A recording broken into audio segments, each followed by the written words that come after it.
The morning sun streamed through the tall windows of Kensington Palace as Princess Charlotte Elizabeth Diana stood before her bedroom mirror, brushing her long auburn hair. At 17, she had grown into a striking young woman who bore a remarkable resemblance to her late grandmother, Princess Diana. Her deep blue eyes, inherited from her father, Prince William, sparkled with intelligence and determination that had become her trademark. Charlotte had always been different from other members of the royal family. While her older brother, Prince George, dutifully prepared for his future role as king, and her younger brother, Prince Louis, charmed everyone with his playful nature, Charlotte possessed an independent spirit that both fascinated and worried her parents, Prince William and Catherine. The transformation had begun subtly, almost imperceptibly.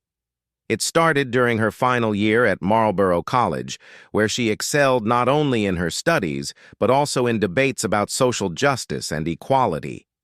Unlike previous generations of royals who were taught to remain politically neutral, Charlotte began questioning why the monarchy couldn't take stronger stances on issues that mattered to young people. Her tutor, Mrs. Eleanor Hayes, had noticed the change first. During a history lesson about the British Empire, Charlotte had raised uncomfortable questions about colonialism and its lasting impact on former colonies. When studying the suffragette movement, she wondered aloud why it had taken so long for women to gain basic rights and, more importantly, why some inequalities still existed today. "Your Royal Highness," Mrs. Hayes had said carefully, "these are complex issues that require delicate handling." Charlotte's response had been swift and direct. "Mrs. Hayes, please call me Charlotte. And why should these issues be delicate? If something is wrong, shouldn't we say it's wrong?" Word of these conversations eventually reached Prince William and Catherine. They had raised their children to be compassionate and aware of the world's problems, but they hadn't anticipated that Charlotte would want to tackle these issues head-on as a working royal. The real turning point came during Charlotte's gap year. Instead of choosing a traditional path of charity work in safe, approved organizations, she had requested to spend time with grassroots activists and community organizers. She wanted to understand how real change happened, not just how the royal family could put their names on charitable causes. William had been in his study, reviewing his daily schedule, when Charlotte knocked on the door. She entered with the confidence that had marked her personality since childhood, carrying a folder filled with research and proposals. "Papa, I need to talk to you about my future role," she had said, settling into the leather chair across from his desk. William looked up from his papers, immediately sensing the serious tone in his daughter's voice. "Of course, Charlotte. What's on your mind?" "I've been thinking about what it means to be a modern royal, especially as a woman in this family." Charlotte opened her folder and pulled out several documents. "I've researched how other young royals around the world are making real differences, not just showing up for photo opportunities." Catherine, who had been passing by the study, paused at the doorway. She could hear the passion in her daughter's voice and recognized the determined set of her shoulders.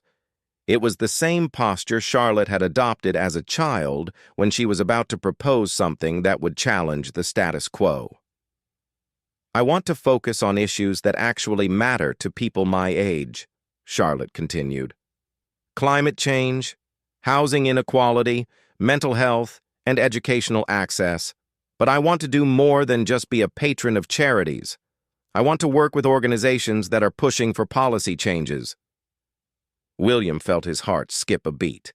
He had known this day would come, but he hadn't expected it so soon, or with such clarity of purpose. "Charlotte, you know that members of our family must remain politically neutral. We can support causes, but we cannot advocate for specific policies." "But why not, Papa?" Charlotte's voice carried a hint of frustration. "Grandmother Diana wasn't afraid to speak out about landmines or AIDS when it was controversial. She changed minds and saved lives. Why can't we do the same on issues that define our generation?" Catherine stepped into the room. her maternal instincts sensing the tension building between father and daughter. "Charlotte, your grandmother's work was groundbreaking, but it also came with consequences that affected the entire family." "Mama, I understand the risks," Charlotte replied, her voice softening when she looked at her mother. "But I also understand the cost of staying silent. Young people are losing faith in institutions like the monarchy because they see us as out of touch. We open hospitals and attend galas, but we don't address the reasons why people need those hospitals or why inequality exists in the first place." Over the following weeks, Charlotte's resolve only strengthened. She began meeting privately with young activists, policy researchers, and social entrepreneurs. She studied how other constitutional monarchies handled political engagement, looking at examples from Sweden, the Netherlands, and Canada. Her research was thorough and her arguments compelling, but they also revealed how far she was willing to diverge from traditional royal protocols. She proposed creating a new model of royal engagement, one that focused on systemic change rather than charitable band-aids. The palace staff noticed the change in Charlotte's demeanor. She carried herself with even more purpose than before, and her questions during briefings became more pointed. Instead of asking about guest lists and schedules, she wanted to know about the underlying issues that their charitable work was meant to address. During a family dinner at Adelaide Cottage, Charlotte had presented her parents with a detailed proposal for her future role. She wanted to spend a year working with policy think tanks, another year with grassroots organizations, and then return to royal duties with a platform focused on systemic change. "I want to use my privilege for something meaningful," she had explained, her voice steady despite the weight of the moment. "I know I'm young, but I also know that young people around the world are facing challenges that previous generations didn't create, but that we're expected to solve." William and Catherine exchanged glances across the dinner table. They could see their own values reflected in their daughter's passion, but they also understood the potential consequences of her proposed path. The monarchy's survival depended on its ability to remain above politics while still remaining relevant to the people it served. "Charlotte," William said carefully, "your ideas have merit, and your passion is admirable. But the role you're describing might not be compatible with being a member of this family." The words hung in the air like a challenge. Charlotte's expression didn't change, but both parents could see the wheels turning in her mind. They had raised her to think critically and stand up for her beliefs, but they hadn't considered that those beliefs might eventually conflict with the institution they represented. That night, Charlotte sat in her room, looking out at the gardens where she had played as a child. She thought about the weight of history that came with her name, the expectations that came with her birth, and the world she would inherit as a working royal. For the first time in her life, she wondered if being born a princess was a blessing or a burden. The transformation that would soon shock the world and break her parents' hearts had already begun, even though none of them fully realized it yet. Charlotte was discovering that her vision of service and her family's understanding of royal duty might be fundamentally incompatible. As she prepared for bed that night, Charlotte made a decision that would change everything. She would not abandon her beliefs to fit into a role that felt increasingly outdated. Instead, she would find a way to honor both her heritage and her convictions, even if it meant redefining what it meant to be a royal in the 21st century. The girl who had once been content to wave from palace balconies was becoming a woman with her own ideas about how to change the world, and that transformation was only the beginning. 6 months after that pivotal dinner conversation, Charlotte had begun implementing her vision despite the growing concern from palace officials. Her 18th birthday had come and gone with the traditional fanfare, but behind the scenes, tensions were mounting as she continued to push boundaries that had stood firm for generations. The first major incident occurred during a visit to a youth climate summit in Edinburgh. Charlotte had been invited as a patron of an environmental charity, expected to deliver pleasant remarks about the importance of protecting nature for future generations. Instead, she delivered an unscripted speech that left the audience electrified and her handlers horrified.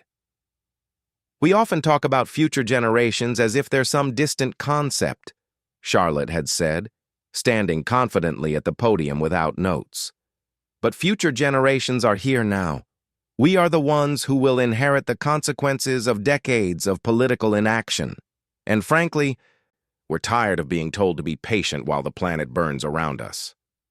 The audience erupted in applause, but Charlotte wasn't finished. "The institutions that are supposed to protect our interests have failed us, not because they're evil, but because they're trapped in systems that prioritize short-term politics over long-term survival. If we want real change, we need to be willing to challenge those systems, even when it's uncomfortable."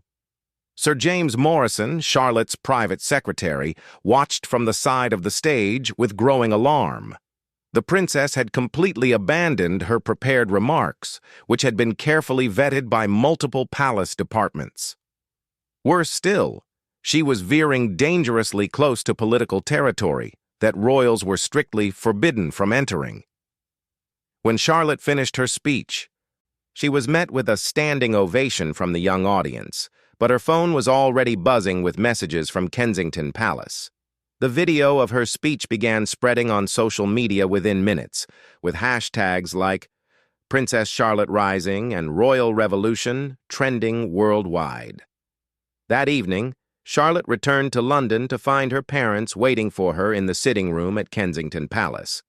The formal setting and their serious expressions told her everything she needed to know about the conversation that was about to unfold. "Charlotte, we need to talk," Catherine said, her voice carrying a mixture of concern and disappointment that cut deeper than anger would have. "About the speech?" Charlotte asked, settling into a chair across from her parents. "I thought it went rather well, actually." "The response has been overwhelmingly positive." William leaned forward, his expression grave. "The response from the public isn't our primary concern right now. What concerns us is that you completely ignored the guidance you were given and delivered remarks that could be interpreted as criticism of government policy." "Could be interpreted?" Charlotte's voice rose slightly. "Papa, I was criticizing government policy.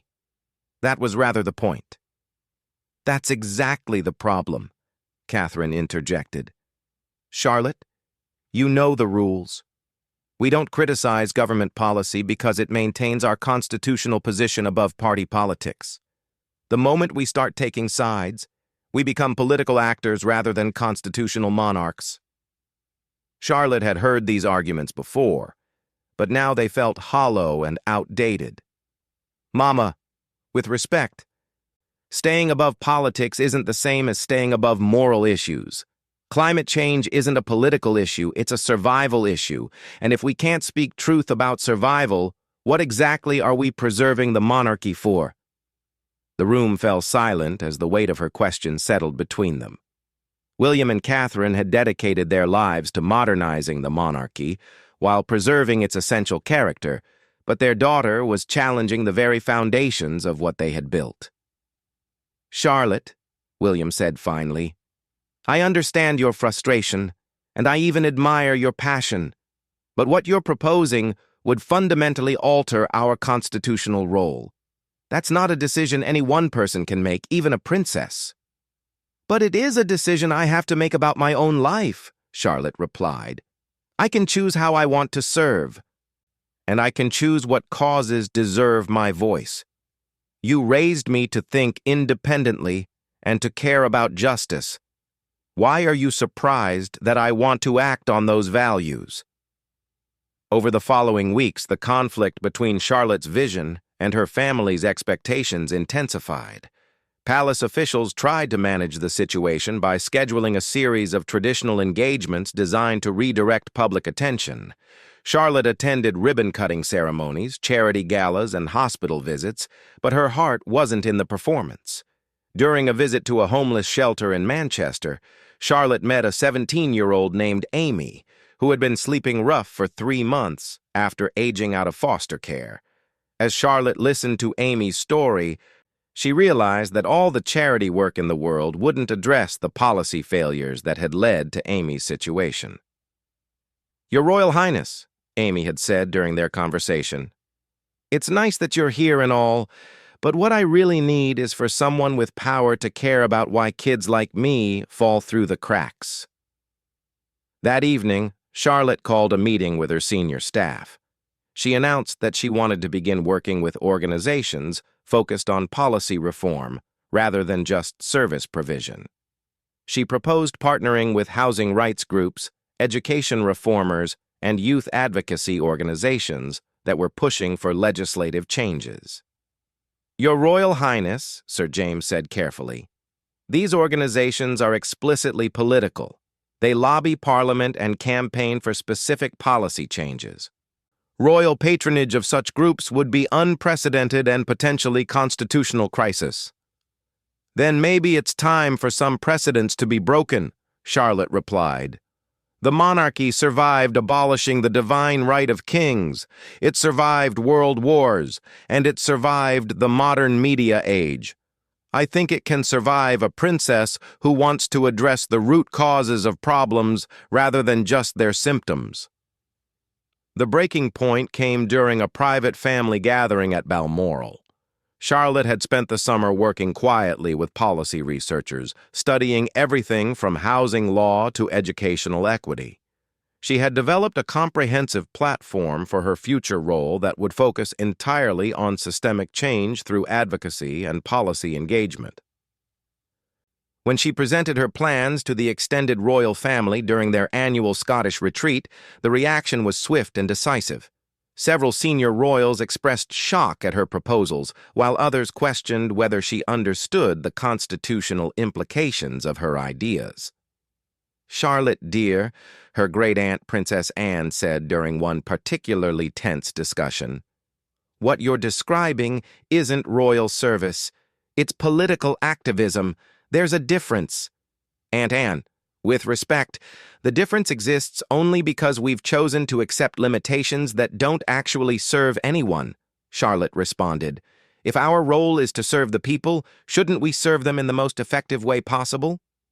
Prince Charles, now King Charles, had listened to the debates with growing concern. As the monarch, he understood better than anyone the delicate balance between tradition and change that kept the institution relevant.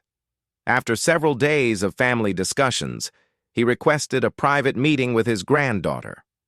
"Charlotte," he said as they walked through the gardens at Balmoral, "I want you to know that I admire your convictions. Your passion for justice reminds me of your grandmother Diana, and that's both inspiring and concerning." "Concerning, Grandpapa?" "Because I watched what happened when Diana challenged the system too directly. The institution survived, but at great personal cost to her and to the family. I don't want to see you pay the same price for your principles." Charlotte stopped walking and turned to face her grandfather. "But what if the price of preserving the system is losing the next generation? Young people don't see the monarchy as relevant because we're not addressing the issues that define their lives. We're choosing institutional preservation over institutional purpose." King Charles studied his granddaughter's face, seeing not just Diana's determination, but also a strategic intelligence that reminded him of his own younger self. "What if there were a way to honor both your convictions and your constitutional role?" "I'm listening, Grandpapa." "What if you took a different path? Instead of trying to change the role of working royals, what if you carved out a new kind of service? Something that would allow you to advocate for the changes you believe in while not compromising the monarchy's constitutional position?" The conversation that followed would plant the seeds of a decision that would shock the world and break her parents' hearts. Charlotte began to realize that the choice she faced wasn't between conforming to royal expectations or abandoning her principles. There might be a third option, one that had never been seriously considered by a senior royal in modern times. As the Scottish summer drew to a close, Charlotte made a decision that would transform not only her own life, but the very nature of what it meant to be born into the House of Windsor. The girl who had grown up waving from palace balconies was about to become a woman who would choose her own stage for making a difference. The transformation was no longer just beginning. It was accelerating toward a conclusion that would challenge everything her family had taught her about duty, service, and sacrifice. The announcement came on a crisp October morning that would forever be remembered as the day the modern monarchy changed course. Charlotte had requested a private family meeting at Windsor Castle, away from the formality of Kensington Palace and the watchful eyes of the media. Only her immediate family was present: William, Catherine, George, and Louis. Charlotte entered the oak drawing room wearing a simple navy dress, her hair pulled back in the practical style she had adopted during her policy research work. In her hands, she carried a single folder containing a letter she had written and rewritten dozens of times over the past month. "Thank you all for coming," she began, her voice steady despite the magnitude of what she was about to say. "I've asked you here because I have something important to tell you, and I wanted you to hear it from me first." William and Catherine exchanged worried glances. They had been expecting this conversation, but that didn't make it any easier to face. George, now 15 and increasingly aware of his future responsibilities, sat quietly beside his father. 8-year-old Louis, still too young to fully understand the family dynamics at play, looked between his parents and sister with curiosity. "Over the past year, I've been trying to find a way to honor both my heritage and my convictions," Charlotte continued. "I've explored every possibility for serving as a working royal while also addressing the systemic issues I believe our generation must tackle. After extensive research and consultation, I've come to a difficult conclusion." She paused, looking at each family member in turn. When her eyes met her parents', she saw a mixture of love, fear, and resignation that made her heart ache. "I have decided to step back from my role as a working member of the royal family." The silence that followed was deafening. Catherine's hand moved to her chest and William's face went pale. George straightened in his chair, immediately understanding the implications for his own future, while Louis looked confused by the sudden tension in the room. "Charlotte," William said quietly, "what exactly does that mean?" "It means that I will be relinquishing my position in the line of succession and foregoing my royal title to pursue the kind of advocacy work I believe in," Charlotte explained. "I've spoken with constitutional experts, and the legal framework exists for me to make this choice. It's unprecedented in recent history, but it's not impossible." Catherine found her voice first, though it trembled with emotion. "Darling, you don't have to give up your title to do meaningful work. We can find ways to expand your role within the existing framework." "Mama, we've tried that for over a year," Charlotte replied gently.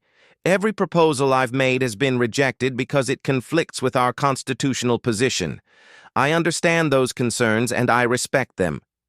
But I also respect my own convictions too much to spend my life compromising them."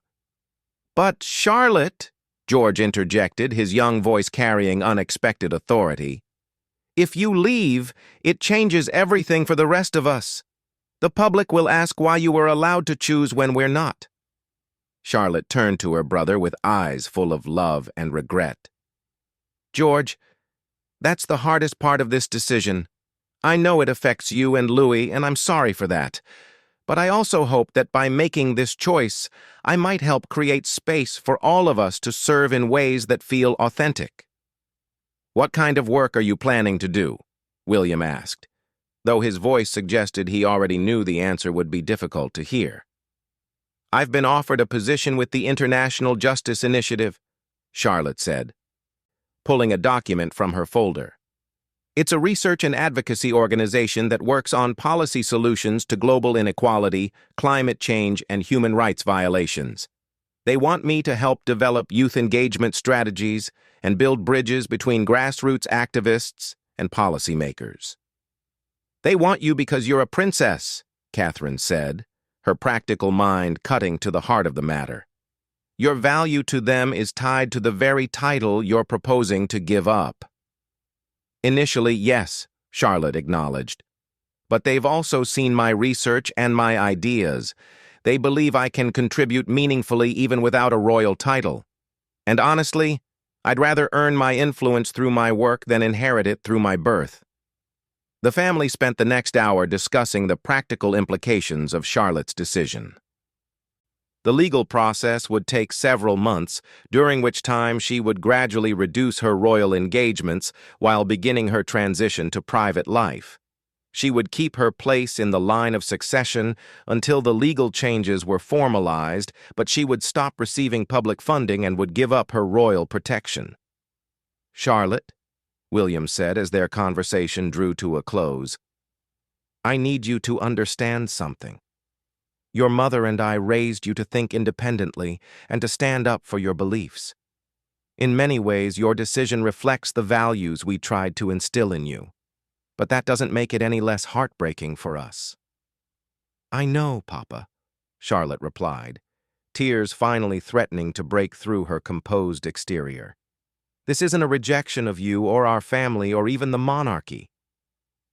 It's just a recognition that my path lies elsewhere.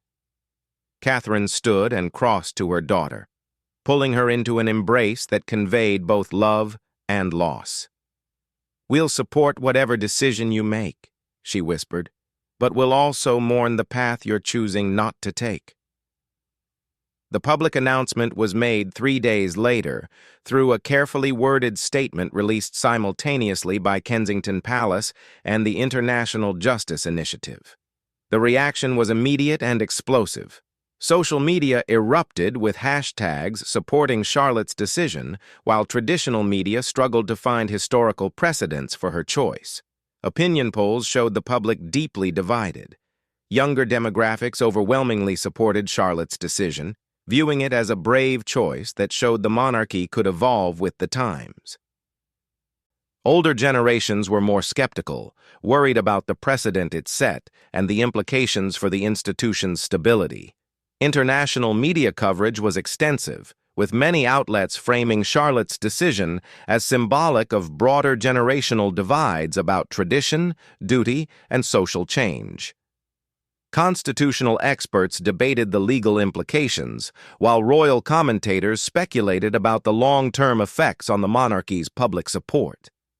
The most poignant moment came during Charlotte's final official engagement as a working royal. She had chosen to make her last appearance at the Youth Climate Summit, where her transformation had first become public. This time, however, she was speaking not as Princess Charlotte, but as soon-to-be Ms. Charlotte Windsor, private citizen and advocate. A year ago, I stood on this stage as a princess who wanted to change the world, she began. Today, I stand here as a young woman who has chosen to pursue that change as a private citizen. The issues we discussed then haven't gone away, and neither has my commitment to addressing them. The audience listened in respectful silence as she continued. I want to be clear about something. My decision to step back from royal duties isn't a criticism of my family or the monarchy. It's simply a recognition that my talents and passions are better suited to a different kind of service. When she finished speaking, the audience rose in a standing ovation that lasted nearly 5 minutes. Many people were crying, moved by the courage it had taken for Charlotte to choose her own path over the security of royal tradition. In the months that followed, Charlotte threw herself into her new work with the same intensity she had once applied to her royal duties. She traveled to refugee camps, sat in on UN working group meetings, and co-authored policy papers on youth engagement in democratic processes. Her Instagram account, now managed by herself rather than palace staff, showed a different side of her life: late nights in research libraries, coffee meetings with activists from around the world, and behind-the-scenes moments from policy conferences. The transformation was complete, but its effects continued to ripple through the royal family and the broader constitutional monarchy. George began asking more questions about his future role, wondering if he too might have options his parents had never considered. Louis, though still young, seemed more aware of the weight of expectation that came with royal birth. For William and Catherine, Charlotte's decision represented both their greatest success and their deepest heartbreak as parents. They had raised a daughter who was principled, intelligent, and brave enough to choose her own path, but they had also lost the future they had envisioned for their family and for the monarchy. On quiet evenings at Adelaide Cottage, they would sometimes watch Charlotte's interviews or read about her latest advocacy work, feeling proud of her accomplishments while mourning the different life she might have lived. She remained close to the family, joining them for private dinners and holiday celebrations, but the dynamic had fundamentally changed. Charlotte's transformation from princess to private citizen became a defining moment for the modern monarchy, raising questions about the balance between duty and personal fulfillment that would influence royal decisions for generations to come. She had proven that love of family and love of service could take many forms, even when they required the courage to walk away from everything you had been born to be. In choosing her own path, Charlotte had not destroyed the monarchy, but rather demonstrated its capacity for evolution.